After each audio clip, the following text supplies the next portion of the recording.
So friends, ಅನಸ್ತಾಶಿಯಾ ಅಂತ ನಾವು ಯಾವ ವಿಷಯವನ್ನು ತಿಳ್ಕೊಳ್ತಾ ಇದ್ದೇವೋ ಅದು ಆ್ಯಕ್ಚುಲಿ ಒಂದು ರಷ್ಯನ್ ಬುಕ್ಕು. ಆ ಬುಕ್ ಹೆಸರು ದ ರಿಂಗಿಂಗ್ ಸೆಡಾರ್ಸ್ ಆಫ್ ರಷ್ಯಾ ಅಂತ.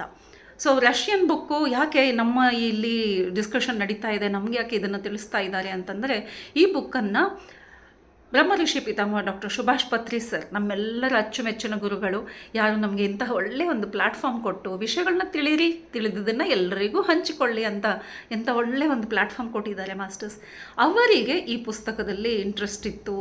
ಅವರು ಈ ಪುಸ್ತಕವನ್ನು ಓದಿದ ಮೇಲೆ ಖಂಡಿತವಾಗ್ಲೂ ಪ್ರತಿಯೊಬ್ಬರು ಓದಬೇಕಾದ ಪುಸ್ತಕ ಇದು ಅಂತ ಅವರು ಅಲ್ಲಲ್ಲಿ 1-2-3 ವಿಡಿಯೋದಲ್ಲಿ ಅದರ ವಿಷಯವಾಗಿ ಮಾತಾಡಿದ್ದಕ್ಕೆ ನನಗೂ ಆಗ ಸರ್ ಹೇಳಿದ ಪ್ರತಿ ಪುಸ್ತಕ ನಾನು ಒಂದು ನೋಟ್ ಡೌನ್ ಮಾಡ್ಕೊಳ್ತೇನೆ, ಅದನ್ನು ಓದಲಿಕ್ಕೆ ಪ್ರಯತ್ನ ಮಾಡ್ತೇನೆ, ಆದಷ್ಟು ಬುಕ್ಸ್ ಓದಲಿಕ್ಕೆ ಪ್ರಯತ್ನ ಮಾಡ್ತಾ ಇರ್ತೇನೆ.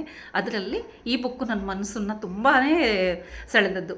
ಕಾರಣ ಇದು ಒಂದು ಬುಕ್ಕಲ್ಲ, 9 ಬುಕ್ಕುಗಳ ಸಂಗ್ರಹ. ಸೊ ಬುಕ್ 1 ಇಂದ ಹಿಡಿದು ಸ್ಟಾರ್ಟ್ ಮಾಡಿ ಇವಾಗಲೇ ನಾವು 7th ಬುಕ್ಕಿಗೆ ಬಂದಿದ್ದೇವೆ ಮಾಸ್ಟರ್ಸ್. ಬೇರೆ ಚಾನಲ್ಸ್ಗಳಲ್ಲಿ ತಿಂಗಳಿಗೆ 1 ಬುಕ್ಕನ್ನಂತೆ ನಾವು ಮಾಡ್ಕೊಂಡು ಹೋಗ್ತಾ ಇದ್ದೇವೆ.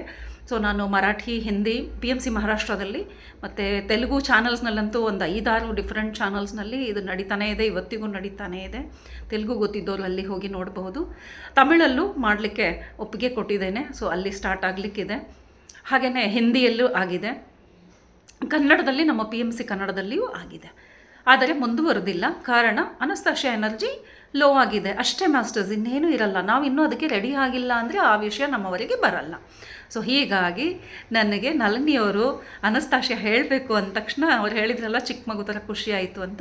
ಎಸ್ ಮಾಸ್ಟರ್ಸ್, ನಿಜವಾಗ್ಲೂ ನನಗೆ ಅಷ್ಟು ಆನಂದ ಅಂದರೆ ಮತ್ತೆ ಈ ಎನರ್ಜಿನ ಮತ್ತೆ ಇಗ್ನೈಟ್ ಮಾಡ್ತಾ ಇದ್ದಾರೆ ನಳಿನಿಯವರು. ಈ ವಿಡಿಯೋಸು ಮತ್ತೆ ಶುರುವಾಗಿ ಕನ್ನಡ ಪ್ರೇಕ್ಷಕರಿಗೆ ತುಂಬ ಮನಸ್ಸಿನ ಆಳಕ್ಕೆ ಮುಟ್ಟಿದೆ ಇದು.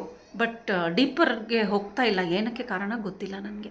ನಾನು ಬುಕ್ ಬರೀಲಿಕ್ಕೂ ಶುರು ಮಾಡಿದೆ. ಆ್ಯಕ್ಚುಲಿ ನಾನು ಒಬ್ಬರು ಹೆಲ್ಪ್ ತೊಗೊಂಡು ಬುಕ್ ಬರೆದೆ. ಆದರೆ ಮತ್ತೆ ಮಾಸ್ಟರ್ಸಿಂದ ನನಗೆ ಮೆಸೇಜ್ ಬಂತು, ಆ ಬುಕ್ಕು ನೀನೇ ಬರಿಬೇಕು, ಯಾರೋ ಬರೆದಿದ್ದನ್ನು ನಾವು ಪಬ್ಲಿಷ್ ಮಾಡಲಿಕ್ಕೆ ಬೇಡ ಅಂತ. ಇಲ್ಲಾಂದರೆ ಬುದ್ಧ ಪೂರ್ಣಿಮೆಗೇ ಈ ಬುಕ್ ಬಂದಿರೋದು ಮಾಸ್ಟರ್ಸ್. ಸೊ ಕಾರಣ ನಮಗೆ ತಿಳಿಲಿಕ್ಕಾಗಲ್ಲ. ಸೊ ಓಕೆ ಮಾಸ್ಟರ್ಸ್, ವಿಷಯ ಸ್ಟಾರ್ಟ್ ಮಾಡೋಣ. ಯಾಕೆ ಈ ಬುಕ್ ಅಷ್ಟು ಇಂಪಾರ್ಟೆಂಟ್ ಅಂತ ನೋಡೋಣ. ಸೊ ಅನಸ್ತಾಶಿಯಾ ಅಂತಲೇ ಹೇಳ್ಕೊಂಡು ಹೋಗ್ತೀವಿ. ಇದನ್ನು ನೆನ್ಪಿಟ್ಕೊಳ್ಳಿಕ್ಕೆ ಅನಸ್ತೇಷಿಯಾ ಅಂತ ನಮಗೆ ಆಪರೇಷನ್ ಟೈಮ್ನಲ್ಲಿ ಯೂಸ್ ಮಾಡ್ತಾರಲ್ವ, ಮತ್ತು ಬರಲಿಕ್ಕೆ. ಸೊ ಅದನ್ನು ಇಲ್ಲಿ Anastasia, it is a Russian name. So ಯಾರು ಈ ಅನಸ್ತಾಶಿಯಾ ಅಂತಂದರೆ, ಈ ಕತೆ ರಷ್ಯಾದಲ್ಲಿ ನಡೆದಿರೋದು. ಅನಸ್ತಾಶಿಯಾ ಅನ್ನುವರು 1969 ಬಾರ್ನ್. ಸೊ ಆ ಒಂದು 1969 ನನ್ನನ್ನು ತುಂಬಾ ಅಟ್ರಾಕ್ಟ್ ಮಾಡಿದ್ದು, because I am also 1969 born. So ನನಗನ್ಸಿತು, ನಾವು 1969 ಬಾರ್ನ್ ಆಗಿ ನಾನೇನಂತ ಸಾಧನೆ ಮಾಡಿದೆ, ಅವರು ನೋಡಿದರೆ ಎಂತಹ ಮಹಾ ಸಾಧನೆ ಮಾಡಿದ್ದಾರೆ. ಸೊ ಜೀವನ ಅಂದರೆ ಹೀಗಿರಬೇಕು ಅನ್ನೋ ಒಂದು ಉತ್ಸುಕತೆಯಿಂದ ನಾನು ಇದನ್ನು ಓದಲಿಕ್ಕೆ ಶುರು ಮಾಡಿದೆ. ಸೊ ಕತೆ ಏನು ಅಂತಂದರೆ, ನಿಧಾನವಾಗಿ ಕತೆಗೆ ಇಳಿಯೋಣ ಮಾಸ್ಟರ್ಸ್. ಅನಸ್ತಾಶಿಯಾ ಸೈಬೇರಿಯನ್ ರೀಜನ್ನಲ್ಲಿ ಅಲ್ಲಿ ಒಂದು ಸೈಬೇರಿಯನ್ ಫಾರೆಸ್ಟ್ ಅಂತ ಇರುತ್ತೆ. ರಷ್ಯನ್ ಮ್ಯಾಪ್ ತೆಗೆದು ನೋಡಿ ನೀವು, ಉತ್ತರ ಧ್ರುವಕ್ಕೆ ತುಂಬ ಹತ್ತಿರದಲ್ಲಿ ಸೈಬೇರಿಯನ್ ರೀಜನ್, ಅಲ್ಲಿ ಟೈಗಾ ಫಾರೆಸ್ಟ್ ಅಂತ ಇದೆ. ಅಲ್ಲಿ ಆ ಕಾಡಲ್ಲಿ ಇರುವ ಒಬ್ಬ ಮಹಿಳೆ ಇವರು. ಸೊ ಕಾಡಲ್ಲಿ ಅಂದ ತಕ್ಷಣ ಪತ್ರಿ ಸರ್ ಇವರನ್ನು ಲೇಡಿ ಟಾರ್ಜನ್ ಅಂತ ಕರೆದಿದ್ರು. ತೆಲುಗು ವಿಡಿಯೋದಲ್ಲಿ ಅವರು ಹಾಗೆ ಹೇಳಿದ್ದಾರೆ. ಸೊ ಲೇಡಿ ಟಾರ್ಜನ್ ಅಂದ ತಕ್ಷಣ ಟಾರ್ಜನ್ ಸಿನಿಮಾ ನೋಡಿರ್ತೀವಲ್ವ, ಆ ಮಾತು ನಮಗೆ ನೆನಪು ಬರುತ್ತೆ. ಓ ಮೇ ಬಿ ಅವಳು ಟಾರ್ಜನ್ ಥರ ಜೀವನ ಮಾಡ್ತಾ ಇದ್ದಾಳೆ ಅಂತ. So no masters, not at all. ಇದೆಲ್ಲ ಸಿನಿಮಾದಲ್ಲಿ ಕೆಲವೊಬ್ಬರು ಕಾಡಲ್ಲೇ ಸಿಕ್ಕಾಕ್ಕೊಂಡು ಇಲ್ಲ ಅಲ್ಲಿಯೇ ಹುಟ್ಟಿ ಬೆಳೆದವರು ಆ ಥರ ಜೀವನ ಮಾಡಿರ್ಬೋದು. ಆದರೆ ಅನಸ್ತಾಶಿಯಾ ಯಾರು ಅನ್ನೋದನ್ನು ತಿಳಿಲಿಕ್ಕೆ ನಮಗೆ 9 ಬುಕ್ಕು ಓದಬೇಕಾಗತ್ತೆ. ಸೊ ಒಂದೊಂದು ಬುಕ್ಕು 1000 ಪೇಜಿನ ಬುಕ್ ಇದೆ ಮಾಸ್ಟರ್ಸ್. ಸೊ ಅದು ಓದಿ ಅದನ್ನು ನಿಜವಾಗ್ಲೂ ಅದರ ಆಳಕ್ಕೆ ಹೋಗಿ ತಿಳ್ಕೊಳ್ಬೇಕು ಅಂದರೆ ನಾವು ಸಮಯ ಕೊಡಬೇಕು. ಸೊ ನಾನು ಬುಕ್ ಪ್ರಕಾರನೇ ಹೋಗ್ತೇನೆ, ಮುಂಚೆನೇ ನಿಮಗೆ ಡಿಸ್ಕ್ಲೋಸ್ ಮಾಡಲ್ಲ ಯಾವ ವಿಷಯ. ಸೊ ಸ್ಟೆಪ್ ಬೈ ಸ್ಟೆಪ್ಪೇ ಹೋಗೋಣ. So she is in the forest. ಹೇಗೆ ಜೀವನ ಮಾಡ್ತಾ ಇದ್ದಾಳೆ, ಅಲ್ಲಿ ಒಬ್ಬಳೇ ಇರ್ತಾಳ, ಮನೆ ಕಟ್ಕೊಂಡಿದ್ದಾಳ ಅಂತಂದರೆ ಕಥೆನಲ್ಲಿ ಹೇಗೆ ಬರುತ್ತೆ ಅಲ್ಲಿ ಮುಂದೆ ನೋಡ್ಕೊಂಡು ಹೋಗೋಣ ಅವಳು ಹೇಗೆ ಜೀವನ ಮಾಡ್ತಾ ಇದ್ದಾಳೆ. ಸೊ ಇವರು ಇರೋದು ಆ ಥರ ಕಾಡಲ್ಲಿ. ಹಾಗಾದರೆ ಅವ್ರ ವಿಷಯ ತಿಳಿದದ್ದು ಯಾರಿಗೆ ಅಂತಂದರೆ, ವ್ಲಾಡಿಮಿರ್ ಮೇಗ್ರೆ ಅನ್ನುವವರು ಈ ಪುಸ್ತಕವನ್ನು ಬರೆದವರು ಆಗಿದ್ದು. ರಷ್ಯಾದಲ್ಲಿ ಒಬ್ಬ ಒಳ್ಳೆಯ ಬಿಸ್ನೆಸ್ಮ್ಯಾನ್, ತುಂಬ ಹೆಸರುವಾಸಿ ಬಿಸ್ನೆಸ್ಮ್ಯಾನ್ ಅವರು. ಅವರಿಗೆ ಬಿಸ್ನೆಸ್ನಲ್ಲಿ ತುಂಬ ಲಾಸ್ ಆಗ್ತಾಯಿತ್ತು. ಒಂದು ಬಿಸ್ನೆಸ್ಸಲ್ಲ, ಅವರು 10 ಬಿಸ್ನೆಸ್ಗಳನ್ನ ಮಾಡ್ತಾಯಿದ್ರು. ಎಲ್ಲದರಲ್ಲೂ ಲಾಸ್ ಆಗ್ತಾ ಹೋಯಿತು. ಸೊ ಹೊಸ ಬಿಸ್ನೆಸ್ ಏನಾದರೂ ಮಾಡೋಣ ಅನ್ನೋ ಒಂದು ಉದ್ದೇಶದಿಂದ ಅವರು ಸೈಬೀರಿಯಾ ಅಂತಂದರೆ ನೋಡಿ ಪ್ಯಾಸಿಫಿಕ್ ಓಷನಲ್ಲಿ ಪ್ಯಾಸಿಫಿಕ್ ಓಷನ್ಗೆ ಹತ್ತಿರವಾಗಿರ್ತಾರೆ, ಅಂದರೆ ಸಮುದ್ರನೇ ಸಮುದ್ರ ಸುತ್ತಮುತ್ತ. ಸೊ ಟ್ರಾವೆಲ್ ಮಾಡಲಿಕ್ಕೆ ಕಾಡಲ್ಲಿ ಹೋಗಲಿಕ್ಕೆ ದಾರಿನೇ ಇಲ್ಲ. ಕಾಡು ಅಂತಂದರೆ ಅದು ಒರಿಜಿನಲ್ ನ್ಯಾಚುರಲ್ ಕಾಡು, ಅಲ್ಲಿ ರೋಡ್ಸ್ ಇರಲ್ಲ, ದಾರಿ ಅನ್ನೋದೇ ಇರಲ್ಲ, ರೋಡ್ ದೂರದ ಮಾತಾಯಿತು. ಸೊ ಹಡಗಿನಲ್ಲಿ ಅವರು ಹೀಗೆ ಸಮುದ್ರದ ದಾರಿಯಿಂದನೇ ಟ್ರಾವೆಲ್ ಮಾಡಬೇಕು. ಸೊ ಒಬ್ಬರೇ ಹೋಗ್ಲಿಕ್ಕಾಗಲ್ಲ. ಹಡಗು ಅಂತಂದರೆ ಟೈಟಾನಿಕ್ ನೆನಪು ಮಾಡ್ಕೊಳ್ಳಿ, ಅಷ್ಟು ದೊಡ್ಡದು ಅಲ್ಲ, ಅದರ ಅರ್ಧ ಅಂತ ಇಟ್ಕೊಳ್ಳೋಣ. ಒಂದು 100 ಜನಗಳ ಸಹಾಯ ಬೇಕಾಗುತ್ತೆ. ಯಾವ ಪ್ರದೇಶಕ್ಕೆ ಹೋಗ್ತಾ ಇದ್ದೀವಿ, ಯಾವ ಬಿಸ್ನೆಸ್ ಮಾಡಲಿಕ್ಕೆ ಅವಕಾಶ ಸಿಗುತ್ತೆ ಗೊತ್ತಿರಲ್ಲ. ಸೊ ಮಿನಿಮಮ್ ಆಫ್ 100 to 200 ಹೆಲ್ಪರ್ಸ್ನ ತೊಗೊಂಡು ಹೋಗ್ತಾರೆ. ಹೆಲ್ಪರ್ಸ್ ಅಂದರೆ ಯಾವ ಥರ ಹೆಲ್ಪರ್ಸ್ ಇರ್ತಾರೆ? ಸಮುದ್ರದ ಜ್ಞಾನ ಇರುವವ್ರನ್ನೇ ಕರ್ಕೊಂಡು ಹೋಗಬೇಕಲ್ವಾ. ಸೊ ಅವರು ಟೆಕ್ನಿಷಿಯನ್ಸ್ ಇರ್ತಾರೆ, ಅವರಿಗೆ ಸರಿಯಾಗಿ ಪೇಮೆಂಟ್ ಕೊಡಬೇಕಾಗತ್ತೆ. ಅಷ್ಟು ಜನಕ್ಕೆ ಪೇಮೆಂಟ್ ಕೊಟ್ಟು ಅಷ್ಟು ದಿನ ಜೊತೆಯಲ್ಲಿ ಇಟ್ಕೊಂಡು ಹೋಗ್ಬೇಕಂದ್ರೂ ಒಂದು ಅದರಲ್ಲಿ ವೆಚ್ಚ ಆಗುತ್ತೆ, ಖರ್ಚು ಕೊಡಲೇಬೇಕಾಗತ್ತೆ. ಸೊ ಈ ವ್ಲಾಡಿಮಿರ್ ಮೇಗ್ರೆ ಏನು ಮಾಡ್ತಾರೆ, ಒಂದು ಬೋಟ್ ತೊಗೊಂಡು ಅಷ್ಟು ಜನನ ನನಗೆ ಸಾಕ್ಲಿಕ್ಕಾಗಲ್ಲ ಅಷ್ಟು ದಿನ, ಇದು ಒಂದಿನದ ಮಾತಿರಲ್ಲ ಮಾಸ್ಟರ್ಸ್, ತಿಂಗಳುಗಟ್ಟಲೆ ಹೋಗಬೇಕು, 1 or 2 months ಟ್ರಾವೆಲ್ ಮಾಡಬೇಕಾಗುತ್ತೆ. ಯಾಕಂದರೆ ಸಮುದ್ರದ ಕ್ಲೈಮೇಟ್ ಹೇಗಿರುತ್ತೆ ಗೊತ್ತಿಲ್ಲ. ಸೊ ಹೀಗಾಗಿ ಪ್ಲ್ಯಾನ್ ಮಾಡ್ಕೊಂಡು ಹೋಗ್ತಾರೆ. ಹೊರಟಾಗ ಹೇಗೆ ಈ ಬಿಸ್ನೆಸ್ಗಳು ನಡೆಯುತ್ತೆ ಅಂದರೆ, ಸಮುದ್ರದಲ್ಲಿ ಹೋಗ್ತಾ ಹೋಗ್ತಾ ಆ ಅಕ್ಕಪಕ್ಕದಲ್ಲಿರುವ ಹಳ್ಳಿಗಳಿಂದ, ಆ ಹಳ್ಳಿ ಅಂದರೆ ಸಡನ್ನಾಗಿ ಬೀಚ್ ಪಕ್ಕದಲ್ಲೇ ಹಳ್ಳಿ ಇರಲ್ವಲ್ಲ, ನಮಗೂ ಗೊತ್ತು ಅಲ್ವಾ, ಅಲ್ಲಿಂದ ಮತ್ತೆ ಒಂದು 20-25 ಕಿಲೋಮೀಟ್ರ್ ಒಳಗೆ ಹೋದರೆ ಒಂದು ಹಳ್ಳಿಗಳಿರುತ್ತೆ. ಅಂಥ ಹಳ್ಳಿಗಳಿಂದ ಜನಗಳು ಯಾವುದಾದ್ರೂ ವ್ಯಾಪಾರ ಮಾಡಬೇಕು ಅಂದರೆ ಅವರು ಇರುವ ಜಾಗದಲ್ಲಿ ಅವರು ಬೆಳೆಯುವ ಬೆಳೆಗಳಾಗಲಿ, ಕಾಡಲ್ಲಿದ್ದರೆ ಅಲ್ಲಿಯ ಔಷಧಿಗಳು ಮತ್ತು ಅಲ್ಲಿಯ ವನಸ್ಪತಿಗಳನ್ನು, ಇಲ್ಲ ಅವರ ಕೈಗಾರಿಕೆ ಏನಾದರೂ ಕೈ ಕೆಲಸ ಮಾಡಿದರೆ ಆ ವಸ್ತುಗಳನ್ನು ತೊಗೊಂಡು ಬಂದು ಸೇಲ್ ಮಾಡ್ತಾರೆ. ಇವರು ಈ ಥರ ಬಿಸ್ನೆಸ್ಮೆನ್ ತುಂಬ ಜನ ಹೋಗ್ತಾರೆ. ಅವರು ಸಿಟಿಯಿಂದ ತೊಗೊಂಡು ಹೋದ ವಸ್ತುಗಳನ್ನು ಅವರಿಗೆ ಕೊಟ್ಟು ಅವರು ಮಾಡಿರುವ ವಸ್ತುವನ್ನು ಹೀಗೆ ಬಾರ್ಟರ್ ಸಿಸ್ಟಮ್, ಯಾಕೆಂದರೆ ಅಲ್ಲಿ ದುಡ್ಡು ಗಳಿಕೆ ಇಲ್ಲ, ಈ ಥರದ ಒಂದು ವ್ಯವಸ್ಥೆ ಆಗುತ್ತೆ. ಬಿಸ್ನೆಸ್ ಮಾಡುವವರಿಗೆ ಅಲ್ಲಿಯ ವಸ್ತುನಲ್ಲಿ ಇಂಟ್ರೆಸ್ಟ್ ಬಂತು ಅಂದರೆ ಅವರು ಅದನ್ನು ಪರ್ಚೇಸ್ ಮಾಡ್ತಾರೆ.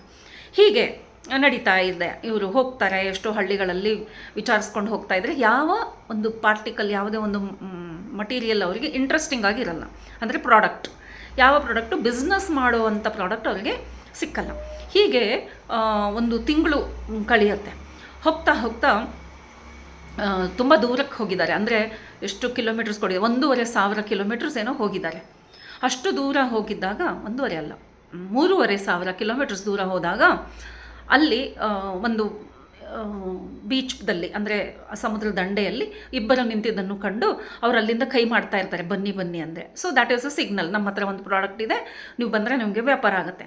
ಸೊ ಶಿಪ್ಪಲ್ಲಿ ಹೋಗುವಾಗ, ಅಂದರೆ ದೊಡ್ಡ ದೊಡ್ಡ ಹಡಗಲ್ಲಿ ಹೋಗುವಾಗ ಸಡನ್ಲಿ ಅವರು ಬೀಚ್ ಹತ್ರ ಬರಲಿಕ್ಕಾಗಲ್ಲ. ದೊಡ್ಡ ಶಿಪ್ ಅಂದರೆ ಎಷ್ಟು ದೊಡ್ಡ ಶಿಪ್ ಇರುತ್ತೋ ಅದ್ರ ಕೆಳಗಡೆನೂ ಅಷ್ಟೇ ಭಾಗ ಇರುತ್ತೆ. ಸೊ ಭೂಮಿಗೆ ಹತ್ತಿರ ಬರಲಿಕ್ಕೆ ಅನುಕೂಲ ಇರಲ್ಲ. ದೊಡ್ಡ ಶಿಪ್ಪಿಂದ ಚಿಕ್ಕ ಬೋಟಲ್ಲಿ 4 ಜನ ಇಳಿದು ಅವ್ರು ಬರಬೇಕು. ಸೊ ಹೀಗೆ ವ್ಲಾಡಿಮಿರ್ ಮೇಗ್ರೆ 4 ಜನನ ಕರ್ಕೊಂಡು ಬೋಟಲ್ಲಿ ಇಳ್ಕೊಂಡು ಇವ್ರ ಹತ್ರಕ್ಕೆ ಬರ್ತಾರೆ. ಬಂದಾಗ ಕೇಳ್ತಾರೆ, ಏನಿದೆ ನಿಮ್ಮ ಹತ್ರ, ಯಾವ ಸಾಮಾನಿದೆ, ಏನನ್ನು ಮಾರಲಿಕ್ಕೆ ಬಂದಿದ್ದೀರಾ ಅಂತಂದರೆ, ಇಲ್ಲ ನಮ್ಮ ಹತ್ರ ಯಾವ ಸಾಮಾನಿಲ್ಲ, ಆದರೆ ನಮಗೆ ನಿಮ್ಮಿಂದ ಒಂದು 40 ಜನ ಬೇಕು, ಲೇಬರ್ 40 ಜನ ಬೇಕು. ಏನಕ್ಕೆ ಅಂತಂದರೆ, ನಮ್ಮ ಊರಲ್ಲಿ ಒಂದು ಮರ ಇದೆ, ಆ ಮರ ಕಡಿಬೇಕು ಅಂತ. ಇವನಂತಾನೆ, ಅಯ್ಯೋ ಒಂದು ಮರ ಕಡಿಲಿಕ್ಕೆ ನಮ್ಮನಿಗೆ ಸ್ಟಾಪ್ ಮಾಡಿದ್ದೀರಾ, ನಮಗೆ ವ್ಯಾಪಾರ ಬೇಕು, ದುಡ್ಡು ಬೇಕು, ಇದರಿಂದ ನನಗೆ ಲಾಭ ಆದ್ರೇ ನಾವು ಕೆಲಸ ಮಾಡೋದು, ಈ ಥರದಕ್ಕೆಲ್ಲ ನನ್ನ ಹತ್ರ ಸಮಯ ಇಲ್ಲ, ದುಡ್ಡು ವ್ಯರ್ಥ ಮಾಡಲಿಕ್ಕೆ ಮತ್ತು ಸಮಯ ಹಾಳು ಮಾಡಲಿಕ್ಕೆ ಅಂತ. ಅವರು ತುಂಬ ಕೇಳ್ಕೊಳ್ತಾರೆ, ಅದು ಸಾಮಾನ್ಯ ಮರ ಅಲ್ಲ, ನಿಮಗೆ ಆ ವಿಷಯವನ್ನು ತಿಳಿಸಿದರೆ ನಿಮ್ಗೆ ಅದ್ರ ಇಂಪಾರ್ಟೆನ್ಸ್ ಗೊತ್ತಾಗುತ್ತೆ ಅಂತ. ಆಗಲೂ ವ್ಲಾಡಿಮಿರ್ ಹೇಳ್ತಾರೆ. ಸೊ ವ್ಲಾಡಿಮಿರ್ದೊಂದು ಪಿಕ್ಚರ್ ಹೇಳ್ಬಿಡ್ತೀನಿ ಮಾಸ್ಟರ್. ಅವರು ಪಕ್ಕಾ ಬಿಸ್ನೆಸ್ಮನ್. ಬಿಸ್ನೆಸ್ ಅಂದರೆ ದುಡ್ಡು ಬರುತ್ತೆ ಅಂದ್ರೇ ಕೆಲಸ ಮಾಡೋದು, ಮತ್ತು ದುಡ್ಡು ಇದ್ದಾಗ ರಿಚೆಸ್ಟ್ ಬಿಸ್ನೆಸ್ಮ್ಯಾನ್ ಅಂತೆ ಒಂದು ಸಮಯದಲ್ಲಿ. ಅವರಿಗೆ ಬರೀ ಮಜಾ ಮಾಡೋದು, ಕುಡಿಯೋದು, ತಿನ್ನೋದು, ಹುಡುಗಿಯರ ಜೊತೆಯಲ್ಲಿ ಓಡಾಡೋದು, ಟ್ರಿಪ್ಸ್ಗೆ ಹೋಗೋದು, ಈ ಥರದ ಒಂದು ಹವ್ಯಾಸ ಅವ್ರಿಗೆ. ಸೊ ಕಂಪ್ಲೀಟ್ಲಿ ಪ್ಯೂರ್ ಬಿಸ್ನೆಸ್ಮ್ಯಾನ್ ಅಂತ ಹೇಳ್ಬೋದು. So complete businessman. ಅವರಲ್ಲಿ ಸ್ಪಿರಿಚುಯಾಲಿಟಿಯ ಒಂದು SP ಏನೂ ಇಲ್ಲವೇ ಇಲ್ಲ ಅನ್ನೋಷ್ಟು, ಒಂದು ಗುಂಜಿ ತೂಕದಷ್ಟು ಆ ಕ್ವಾಲಿಟಿ ಅವರಲ್ಲಿ ಇಲ್ಲ, ಅಂತಹ ಒಂದು ವ್ಯಕ್ತಿ. ಸೊ ಅವರು ಹೇಳ್ತಾರೆ, ಇದೆಲ್ಲ ಏನೂ ಇಲ್ಲ, ಏನಾದರೂ ಪ್ರಾಡಕ್ಟ್ ಇದ್ದರೆ ಹೇಳು, ಆ ಮರದಿಂದ ನಮಗೆ ಏನಾದರೂ ಲಾಭ ಇದ್ದರೆ ಹೇಳು ಅಂದರೆ, ಆ ಮರ ಕಡಿದು ನೀವೇ ತೊಗೊಂಡೋಗಿ ಅಂತ ಹೇಳ್ತಾರೆ. ಏನು ಮರ, ಅದನ್ನು ತೊಗೊಂಡೋಗಿ ನಾನೇನು ಮಾಡಬೇಕು ಅಂದರೆ, ಅದು ತುಂಬ ಬೆಲೆ ಬಾಳುವ ಮರ ಅದು ಅಂತ. ಮರದ ವಿಷಯವಾಗಿ ನಾನು 2 ಮಾತು ಹೇಳ್ತೀನಿ, ಫಸ್ಟು ನಿಧಾನವಾಗಿ ಕೇಳಿಸ್ಕೊಳ್ಳಿ ಅಂತ. ಆಗ ಮರದ ವಿಷಯ ಹೇಳ್ತಾರೆ. ಸೊ ಮಾಸ್ಟರ್, ಈ ಸ್ಟೋರಿನ ನಾನು ಇಷ್ಟು ಡೀಟೇಲಾಗಿ ಹೇಳೋ ಕಾರಣ ಏನು ಅಂದರೆ, ನನಗೆ ಇದನ್ನು ಶಾರ್ಟ್ ಮಾಡಲಿಕ್ಕೆ ಮನಸ್ಸೇ ಆಗಲ್ಲ. ಪುಸ್ತಕದಲ್ಲಿ ಪ್ರತಿ ಪೇಜಲ್ಲಿ ಬರುವ ವಿಷಯ ಅಷ್ಟು ಅದ್ಭುತ ಮತ್ತು ಐ ಓಪನರ್ ಅಂತ ಹೇಳ್ತೀವಲ್ವ, ಐ ಓಪನರ್ ಮಾಸ್ಟರ್ಸ್. ಸೊ ಇದನ್ನು ಬರೀ ಈ ಪುಸ್ತಕಕ್ಕೆ, ಈ ಸ್ಟೋರಿಗೆ ಮಾತ್ರ ಸೀಮಿತಗೊಳಿಸಬೇಡಿ. We are getting universal wisdom. ಈ ಬುಕ್ಕಲ್ಲಿ ಇರುವುದೇ ವಿಸ್ಡಮ್. ಯಾವ ವಿಸ್ಡಮನ್ನು ನಾವು ಪುರಾತನ ಕಾಲದಿಂದ ಯುಗಗಳಿಂದ ತಿಳಿಲಿಕ್ಕೆ ಪ್ರಯತ್ನ ಮಾಡ್ತಾ ಇದ್ದೇವೆ. ವೇದಾಂತಗಳಲ್ಲಿ, ಉಪನಿಷತ್ಗಳಲ್ಲಿ ಎಲ್ಲದರಲ್ಲೂ ನಮಗೆ ತಿಳಿಸ್ಲಿಕ್ಕೆ ಪ್ರಯತ್ನ ಪಟ್ಟಿದ್ದರು. ಯಾವುದನ್ನು ನಮಗೆ ತಿಳಿಲಿಕ್ಕೆ ಆಗಲಿಲ್ಲ. ತಿಳಿದರೂ ಸಹ ಇವತ್ತಿನ ಜೀವನಕ್ಕೆ ಅದು ಹೇಗೆ ಅನ್ವಯಿಸುತ್ತೆ ಆ ನಾಲೆಜ್, ಆ ವಿಸ್ಡಮ್ ಅಂತ ನಮ್ಮಲ್ಲಿ ಪ್ರಶ್ನೆ ಮೂಡ್ಬೋದು. ಅಂತಹ ಒಂದು ವಿಸ್ಡಮ್ನ ಇಲ್ಲಿ ಸಿಂಪಲ್ಲಾಗಿ ಒಂದು ಪ್ಲ್ಯಾಟರಿಂಗ್ ಮಾಡ್ತಾ ಇದ್ದಾರೆ, ಅಂದರೆ ನಮ್ಮ ಮುಂದೆ ಇಡ್ತಾ ಇದ್ದಾರೆ. ಸೊ ಏನು ವಿಷಯ ನೋಡೋಣ. ಸೊ ನಂಬರ್ 1, ಈ ವೃಕ್ಷದ ಬಗ್ಗೆ ಹೇಳಲಿಕ್ಕೆ ಶುರು ಮಾಡ್ತಾರೆ. That is the cedar tree. Book ಹೆಸರಿದೆ ಅಲ್ವಾ, ದ ರಿಂಗಿಂಗ್ ಸೆಡಾರ್ ಅಂತ.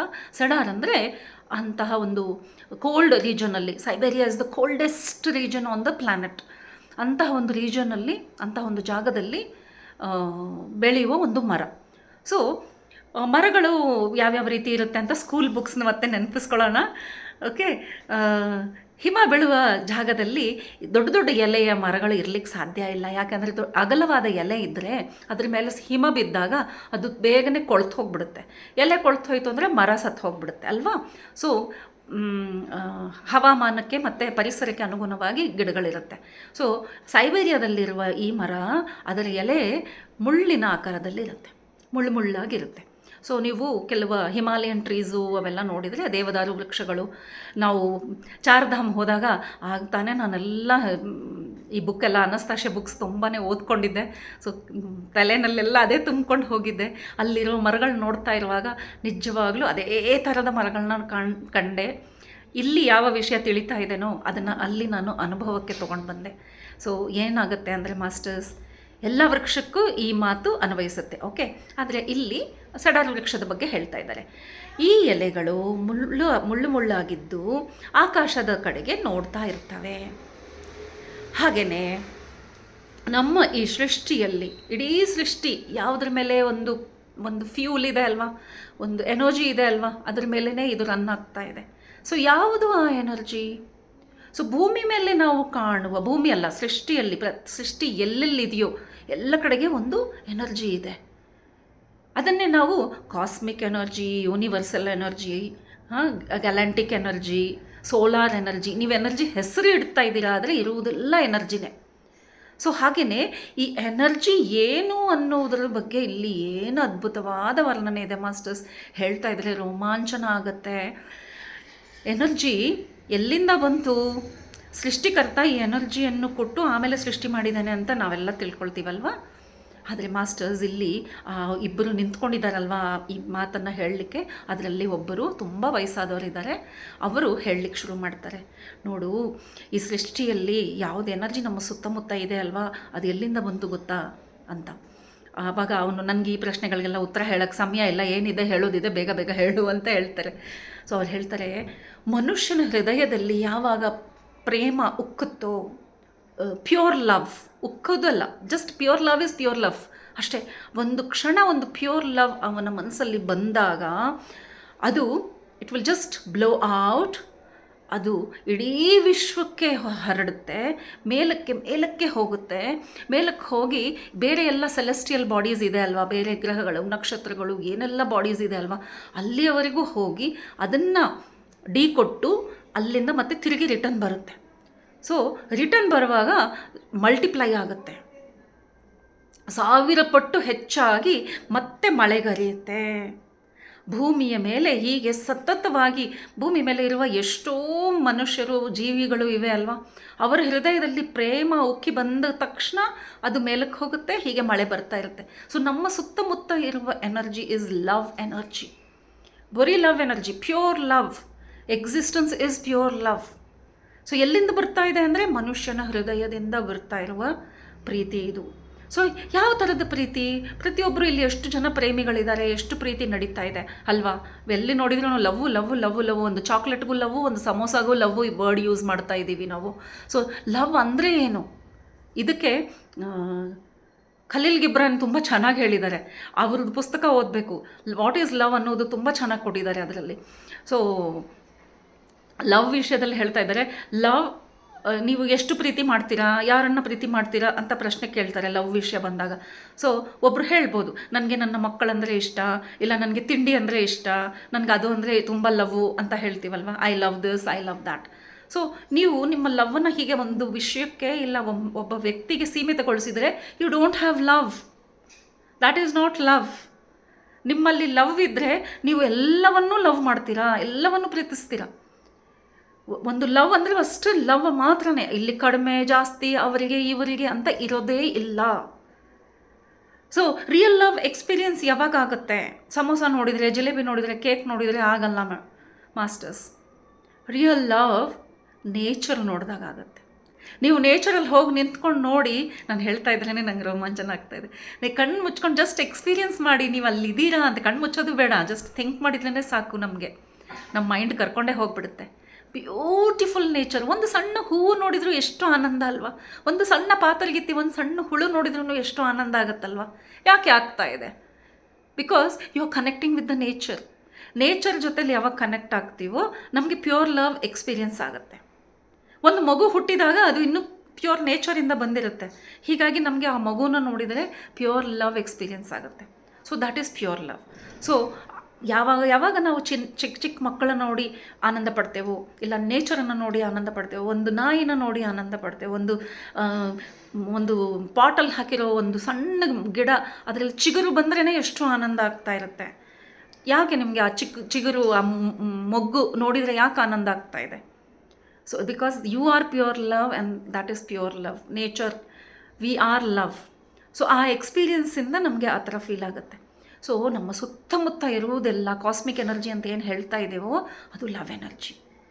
ಹಾಗೆಯೇ ಸೊ ಅದರಿಂದ ಯಾರು ಸರ್ವೈವ್ ಆಗ್ತಾ ಇದ್ದಾರೆ? ಇಡೀ ಸೃಷ್ಟಿಯೇ ಸರ್ವೈವ್ ಆಗ್ತಾ ಇದೆ.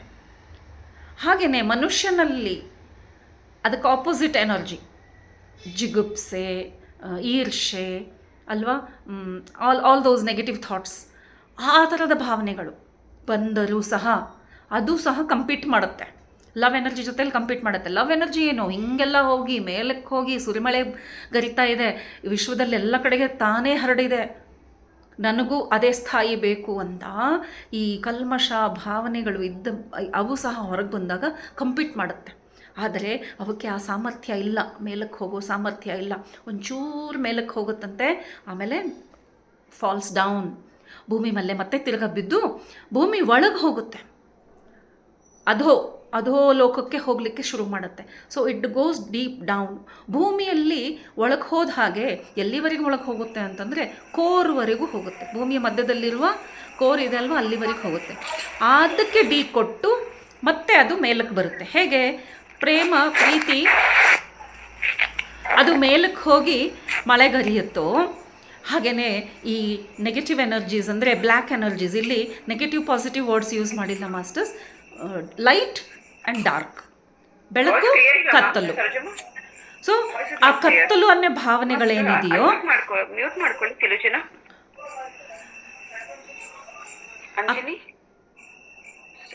ಆ ಕತ್ತಲೆಯ ಭಾವನೆಗಳೇನಿದೆಯೋ ಅದು ಭೂಮಿಯ ಒಳಕ್ಕೆ ಹೋಗಿ, ಭೂಮಿಯ ಆಳಕ್ಕೆ ಹೋಗಿ ಕೋರಿಗೆ ಟಚ್ ಮಾಡಿ ಅಲ್ಲಿಂದ ಮತ್ತೆ ತಿರ್ಗ ಮೇಲೆ ಬಂದಾಗ ಆಗಲೇ ನಮಗೆ ಭೂಕಂಪ, ಪ್ರಳಯಗಳು ಆ್ಯಂಡ್ ವ್ಯಾಲ್ಕನೋಸ್, ಏನಂತಾರೆ ವ್ಯಾಲ್ಕನೋಸ್ಗೆ,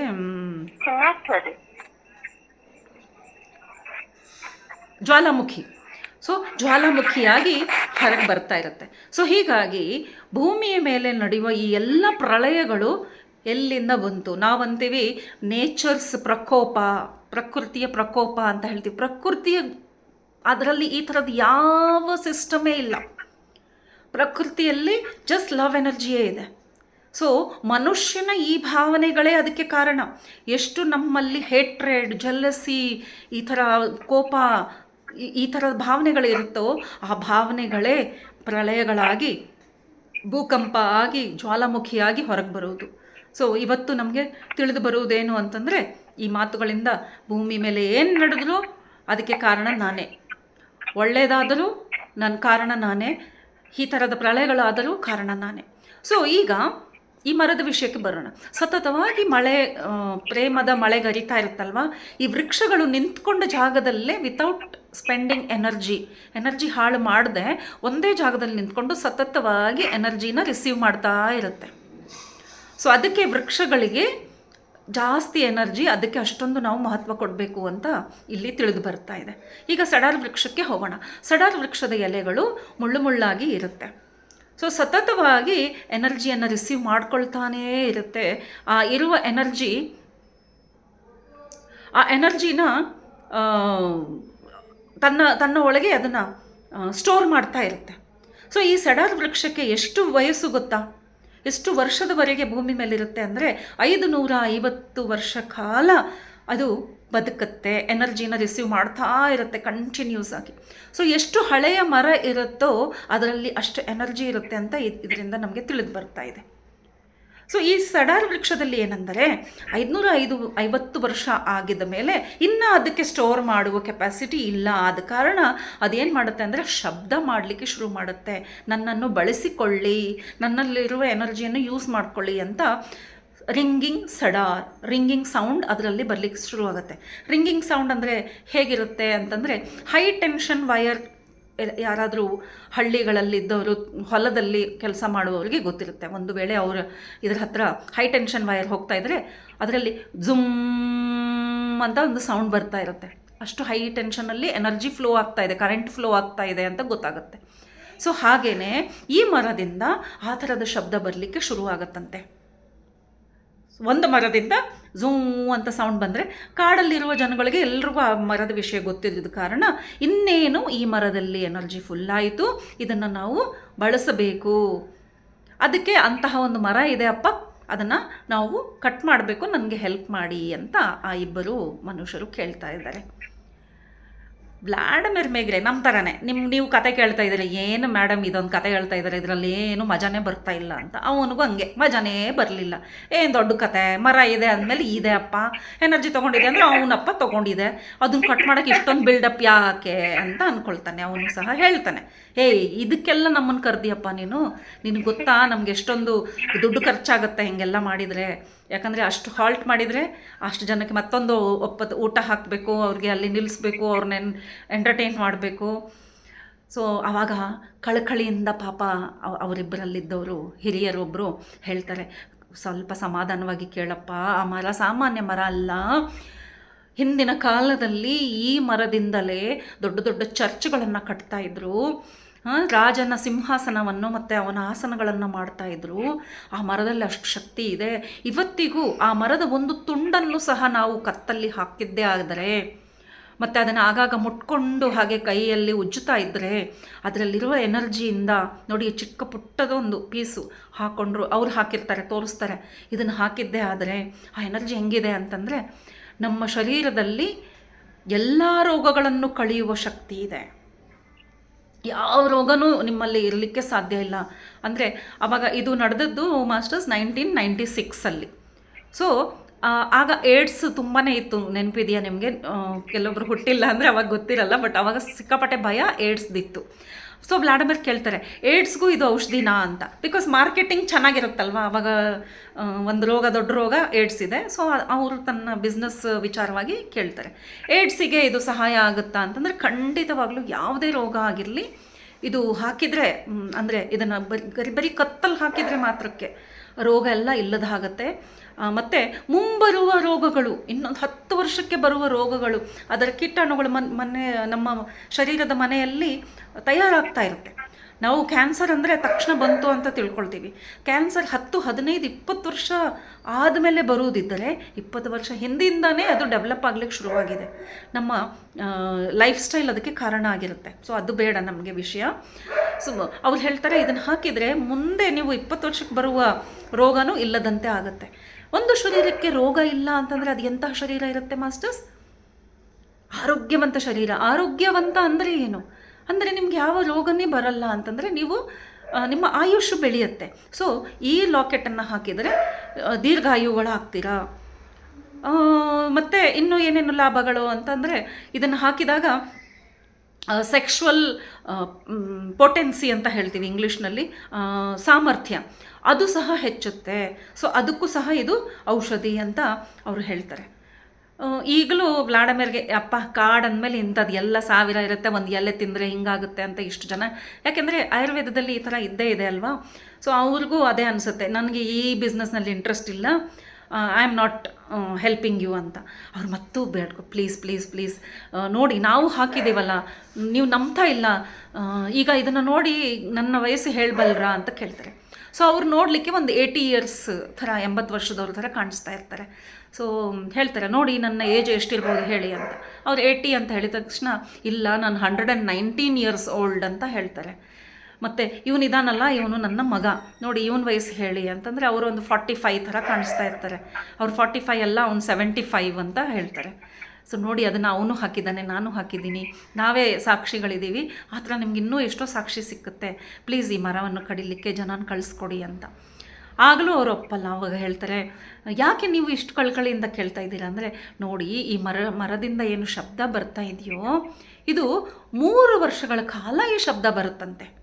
ಈಗಾಗಲೇ 2 ವರ್ಷದಿಂದ ಈ ಮರ ಶಬ್ದ ಮಾಡ್ತಾ ಇದೆ, ಸೊ ಇನ್ನೂ ಬೇಗನೆ ನಾವು ಇದನ್ನು ಕಟ್ ಮಾಡಬೇಕು ಅಂತ.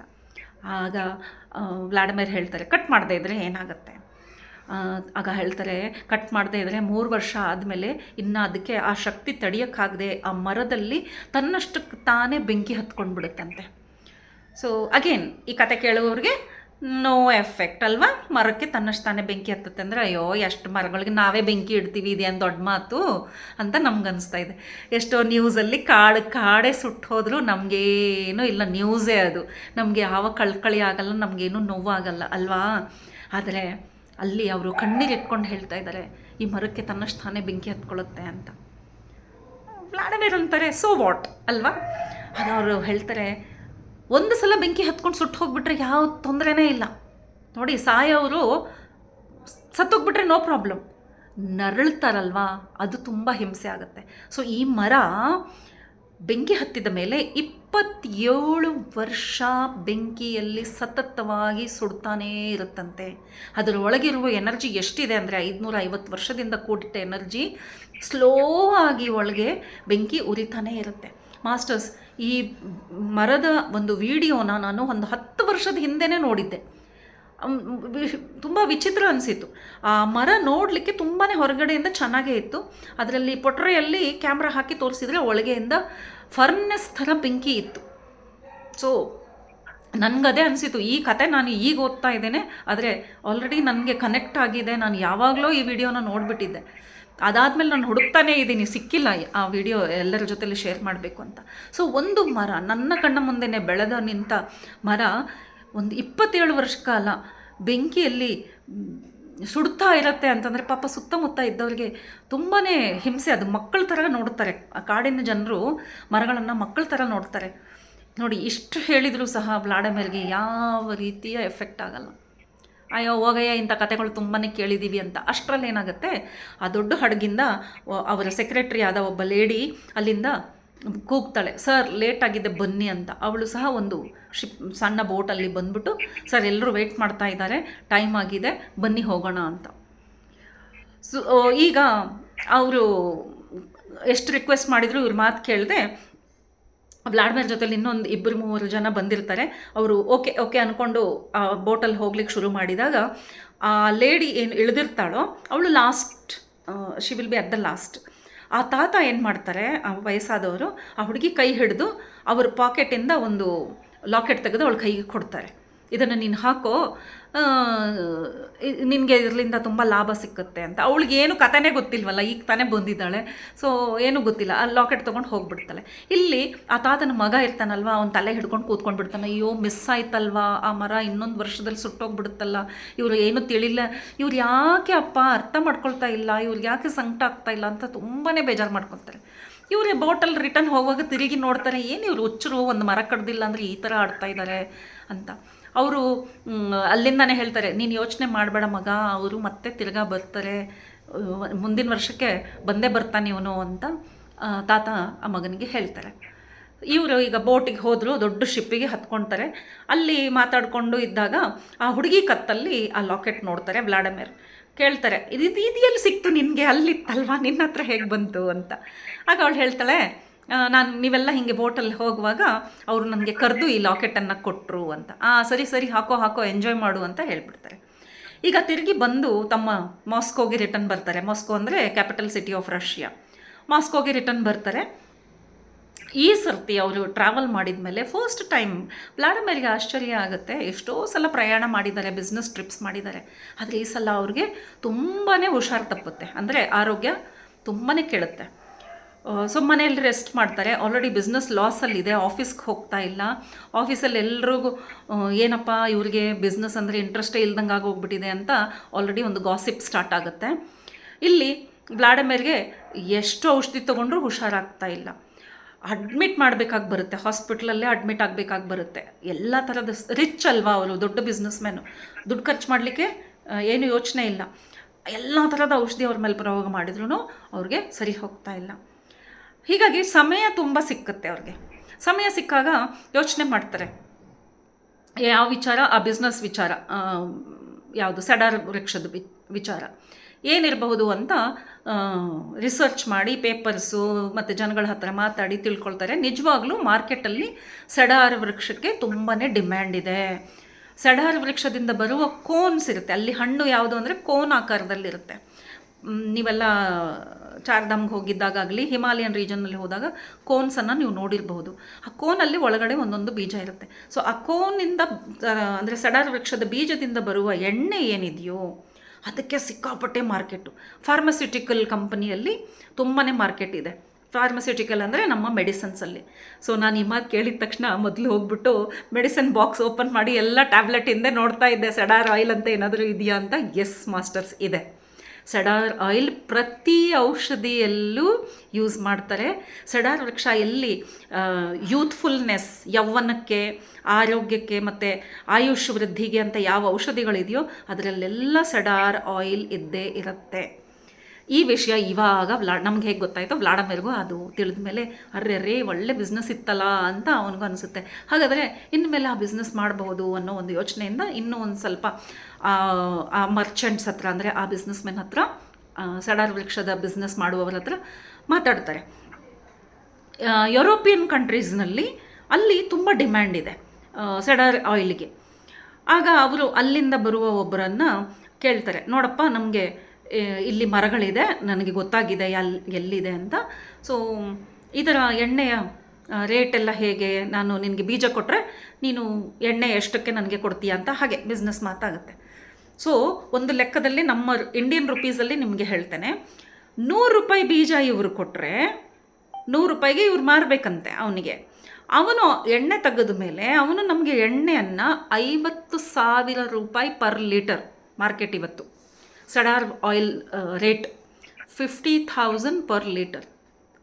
ಆವಾಗ ಅವನಂತಾನೆ ಏನಿದು 100 ರೂಪಾಯಿ ಕೊಟ್ಟರೆ ಅವ್ನು 50,000, ಅಂದರೆ ಒಂದು ಬ್ರಿಟಿಷರ ಕಾಲದಲ್ಲಿ ನೆನಪಿದೆಯಾ, ನಮ್ಮಿಂದನೇ ಕಾಟನ್ ತೊಗೊಂಡು ಹೋಗಿ ಕಾಟನ್ ವಸ್ತ್ರಗಳನ್ನು ತಯಾರು ಮಾಡಿ ನಮಗೆ ಒಂದು 100 ಪಟ್ಟು ರೇಟಿಗೆ ಮಾರ್ತಾಯಿದ್ರು, ಅಂತಹ ಒಂದು ಸ್ಥಿತಿ. ಆಗ ಅವನಿಗನ್ಸುತ್ತೆ, ಹೋಗಪ್ಪ ನಾನೇ ಎಣ್ಣೆ ಮಾಡಿ ಮಾರ್ಕೊಳ್ತೀನಿ, ನಿನಗೆ ಯಾಕೆ ಕೊಡ್ಬೇಕು ನಾನು ಹಾಗಿದ್ರೆ ಅಂತ. ಆವಾಗ ಅವನು ಹೇಳ್ತಾನೆ, ನೀವು ಸುಮ್ಮನೆ ಎಣ್ಣೆ ತೆಗೆದ್ರೆ ಅದು ಅಷ್ಟು ಅದರಲ್ಲಿ ಯಾವ ಶಕ್ತಿ ಇರಲ್ಲ ಅಂತ.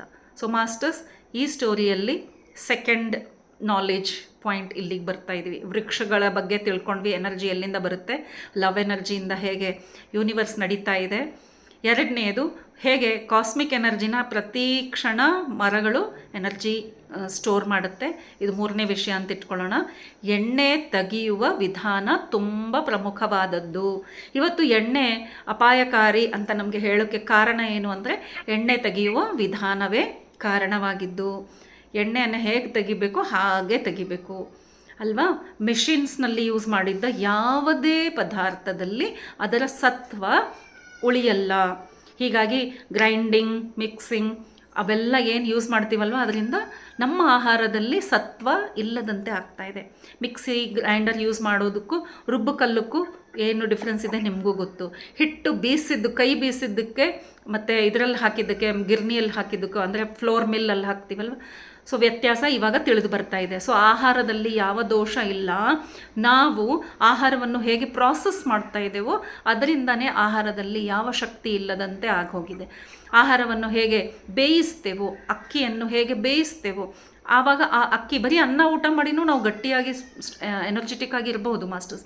ಆದರೆ ಅನ್ನ ಬೇಯಿಸುವ ವಿಧಾನ ಒಂದಿದೆ. ಅದನ್ನು ಹೀಗೆ ನೆನೆ ಇಡಬೇಕು, ಇಷ್ಟು ಗಂಟೆಗಳ ಕಾಲ ನೆನೆಸಿ ಆಮೇಲೆ ನಿಧಾನವಾಗಿ ಬೇಯಿಸಬೇಕು ಅಂತ. ನಾವೇನು ಮಾಡ್ತೀವಿ, ಅಕ್ಕಿ ತೊಳೆದು ಕುಕ್ಕರಲ್ಲಿ ಹಾಕಿ 3 ಸೀಟಿ ಟೊಸ್ ಟೊಸ್ ಟೊಸ್ ಆ್ಯಂಡ್ ಅನ್ನ ರೆಡಿ.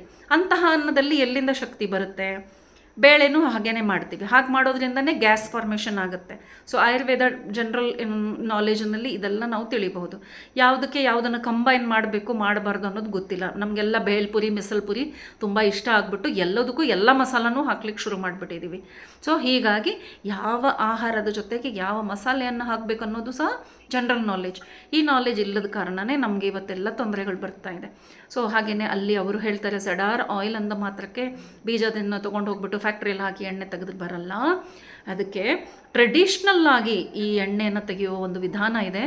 ಆ ಟ್ರೆಡಿಷ್ನಲ್ ನಾಲೆಜ್ ಇರುವ ಕೆಲವು ಕಾಡ ಜನಾಂಗದ ಜನಗಳಿದ್ದಾರೆ, ನಾವು ಅವ್ರ ಹತ್ರನೇ ಈ ಎಣ್ಣೆ ತೆಗೆಸೋದು.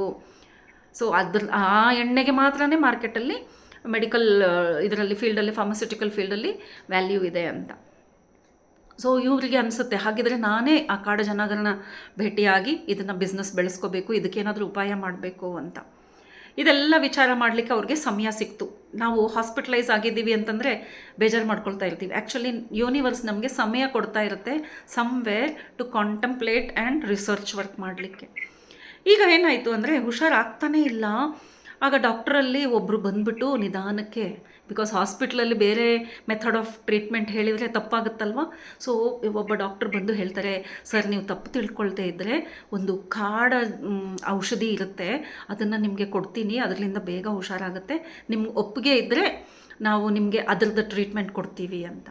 ಇವ್ರು ಹೇಳ್ತಾರೆ, ಅಯ್ಯೋ ನನಗೇನಾದರೂ ಒಂದು ಕೊಡ್ರಪ್ಪ, ನಂಗೆ ಹುಷಾರಾಗ್ಬಿಟ್ಟು ಮನೆಗೆ ಹೋಗಬೇಕು, ಅಷ್ಟರಲ್ಲೇ ಬಿಸ್ನೆಸ್ ಎಷ್ಟು ಲಾಸ್ ಆಗ್ತಾ ಇದೆ ನಂದು ಅಂತ. ಸೊ ಫ್ರೆಂಡ್ಸ್, ಅವರನ್ನು ಒಂದು ಸ್ಪೆಷಲ್ ವಾರ್ಡಿಗೆ ಶಿಫ್ಟ್ ಮಾಡ್ತಾರೆ. ಡೈಲಿ ಒಬ್ಬ ನರ್ಸ್ ಬಂದು ಅವ್ರಿಗೆ ಒಂದಿಷ್ಟು ಮೆಡಿಸನ್ನನ್ನು ಕೊಡ್ತಾ ಇರ್ತಾರೆ. ಸೊ ಇವೆಲ್ಲ ಪಾಯಿಂಟ್ಸ್ ನೆನ್ಪಿಟ್ಕೊಂಡ್ರೆ ಮುಂದೆ ಬರುವ ಕತೆಗಳಲ್ಲಿ ಇದು ಅದಕ್ಕೂ ಇದಕ್ಕೂ ಏನು ಲಿಂಕ್ ಅಂತ ಗೊತ್ತಾಗುತ್ತೆ. ಸೊ ಇನ್ನೊಂದು 5 ಮಿನಿಟ್ಸಲ್ಲಿ ಇದನ್ನು ವಿರಾಮ ಕೊಡೋಣ, ಮತ್ತು ನಾಳೆಗೆ ಕಂಟಿನ್ಯೂ ಮಾಡೋಣ ಮಾಸ್ಟರ್ಸ್. ಸೊ ಏನಾಗುತ್ತೆ ಅಂದರೆ, ಇಲ್ಲಿ ಆ ಔಷಧಿ ತೊಗೊಂಡ ಸ್ವಲ್ಪ ದಿನದಲ್ಲೇ ಅವರು ಹುಷಾರಾಗ್ತಾರೆ, ಮನೆಗೆ ಹೋಗ್ತಾರೆ. ಮನೆಗೆ ಹೋಗಿ ನೋಡಿದರೆ ಎಲ್ಲನೂ ಲಾಸ್ ಆಗಿಬಿಟ್ಟಿದೆ. ಪಾಪರ್ ಅಂತ ಹೇಳ್ತೀವಲ್ವ, ಹಾಗೆ ಎಲ್ಲ 0 ಲೆವೆಲ್ಗೆ ಬಂದುಬಿಟ್ಟಿದೆ. ಹೆಂಡತಿಗೂ ತುಂಬ ಇವ್ರ ಮೇಲೆ ಕೋಪ ಬಂದಿದೆ. ಇವ್ರಿಗೇನು ವ್ಯಾಪಾರನೇ ಮಾಡ್ತಾ ಇಲ್ಲ, ಬಿಸ್ನೆಸ್ ಮಾತೇ ಇಲ್ಲ. ಮೊನ್ನೆ ಶಿಪ್ಪಲ್ಲಿ ಹೋಗ್ಬಿಟ್ಟು ಆ ಕಾಡು ಸುತ್ತಿ ಏನು ಬಂದಿದ್ದಾರೋ ಆವಾಗಲಿಂದಂತೂ ತಲೆನೇ ಕೆಟ್ಟು ಹೋಗ್ಬಿಟ್ಟಿದೆ, ಏನೇನೋ ಮಾತಾಡ್ತಾರೆ ಅಂತ. ಸೊ ಮಾರ್ಕೆಟಲ್ಲಿ ಅವ್ರ ಪಾರ್ಟ್ನರ್ಸ್ ಸಹ ಇದೇ ಥರ ಮಾತಾಡ್ತಾ ಇದ್ದಾರೆ. ಅವರು ಪಾರ್ಟ್ನರ್ಸಲ್ಲಿ ಒಂದಿಬ್ಬರು ಮಾತ್ರ ಬಂದು ಮೇಡಮ್ಗೂ ಹೇಳ್ತಾರೆ, ಮೇಡಮ್ ಯಾಕೋ ಸರ್ ಒಂಥರ ಆಗಿದ್ದಾರೆ, ಜನ ಎಲ್ಲ ಈ ಥರ ಮಾತಾಡ್ತಾ ಇದ್ದಾರೆ, ಪಾರ್ಟ್ನರ್ಸ್ ಎಲ್ಲ ಪಾರ್ಟ್ನರ್ಶಿಪ್ ಬಿಟ್ಟು ಹೋಗ್ತಾ ಇದ್ದಾರೆ, ನೀವೇ ಸ್ವಲ್ಪ ಸುಧಾರಿಸ್ಕೊಳ್ಳಿ, ಅವ್ರಿಗೆ ಸ್ವಲ್ಪ ಬುದ್ಧಿ ಮಾತು ಹೇಳಿ ಅಂತ. ಸೊ ಮಾಸ್ಟರ್ಸ್, ಇದೆಲ್ಲ ಆಗೋಷ್ಟರಲ್ಲಿ 6-7 ತಿಂಗಳು ಆಗಿ ಹೋಗಿಬಿಟ್ಟಿದೆ. ತುಂಬಾ ಲಾಸಲ್ಲಿ ಹೋಗ್ಬಿಟ್ಟು ಈಗ ನಿಜವಾಗ್ಲೂ ವ್ಲಾಡಮಿರ್ಗೆ ಡೌಟ್ ಬರುತ್ತೆ, ನಾನು ಅಲ್ಲಿ ಕಾಡಿಗೆ ಹೋದಾಗ ನನಗೇನಾಯಿತು, ಅಂಥದ್ದು ಏನಾಯಿತು. ನನ್ನ ಬುದ್ಧಿ ಮನಿ ಮೈಂಡೆಡಾಗಿ ಬರ್ತಾನೆ ಇಲ್ಲ. ಇಲ್ಲಾಂದರೆ ಕೂತ್ಕೊಂಡ್ರೆ ಸಾಕು, ಹೊಸ ಹೊಸ ಐಡಿಯಾ ಮಾಡಿ ಅಷ್ಟು ಬಿಸ್ನೆಸ್ ಮಾಡೋರಂತೆ. ನನಗೇನಾಗಿದೆ, ನನಗೇನು ತಿಳಿತಾನೇ ಇಲ್ಲ, ನಿಜವಾಗ್ಲೂ ನನ್ನ ಸಾಮರ್ಥ್ಯವನ್ನು ಕಳ್ಕೊಂಡ್ಬಿಟ್ಟಿದೆ, ನಾನು ಬಿಸ್ನೆಸ್ ಮಾಡೋ ಸಾಮರ್ಥ್ಯನೇ ಇಲ್ವಾ ಅಂತ. ಹೆಂಡತಿ ಸಹ ಈಗ ಅವರಿಂದ ದೂರ ದೂರ ಇರಲಿಕ್ಕೆ ಶುರು ಮಾಡ್ತಾರೆ, ಬಿಟ್ಟು ಹೋಗಬೇಕು ಅನ್ನೋ ಒಂದು ಆ ಥರ ಒಂದು ಸಿಚುವೇಶನ್ಸ್ ಮನೆಯಲ್ಲಿ ಕಾಣಿಸ್ತಾ ಇರುತ್ತೆ. ಆಗ ಅವ್ರೇನು ಮಾಡ್ತಾರೆ ಅಂತಂದರೆ, ಅವರೇ ಬ್ಯಾಕ್ ಪ್ಯಾಕ್ ಮಾಡ್ಕೊಂಡ್ಬಿಟ್ಟು ಮನೆ ಬಿಟ್ಟು ಹೊರಟು ಹೋಗ್ಬಿಡ್ತಾರೆ. ಅಲ್ಲಿಂದ ಮಾಸ್ಕೋಗೆ ಬರ್ತಾರೆ. ಮಾಸ್ಕೋ ಅಂದರೆ ಸಿಟಿಗೆ ಬಂದುಬಿಡ್ತಾರೆ. ತಮ್ಮ ಊರಿಂದ ಸಿಟಿಗೆ ಬಂದು ಸಣ್ಣ ರೂಮ್ ಬಾಡಿಗೆಗೆ ತೊಗೊಂಡು ಅಲ್ಲಿ ಇದ್ದು ಯಾವುದಾದ್ರೂ ಹೊಸ ಐಡಿಯಾ ಮಾಡಿಕೊಂಡು ಬಿಸ್ನೆಸ್ ಮಾಡಬೇಕು ಅಂತ ಯೋಚನೆ ಮಾಡ್ತಾರೆ. ಸೊ ಮಾಸ್ಟರ್ಸ್, ಇದರ ಮುಂದಿನ ಕಥೆನ ನಾಳೆ ಮತ್ತೆ ಮುಂದುವರಿಸೋಣ. ಇವತ್ತಿಗೆ ಇಲ್ಲಿಗೆ ವಿರಾಮ ಕೊಡೋಣ ಈ ಕತೆಗೆ. So thank you very much ಎಲ್ಲರೂ ಇಲ್ಲಿ ಜಾಯ್ನ್ ಆಗಿದ್ದಕ್ಕೆ.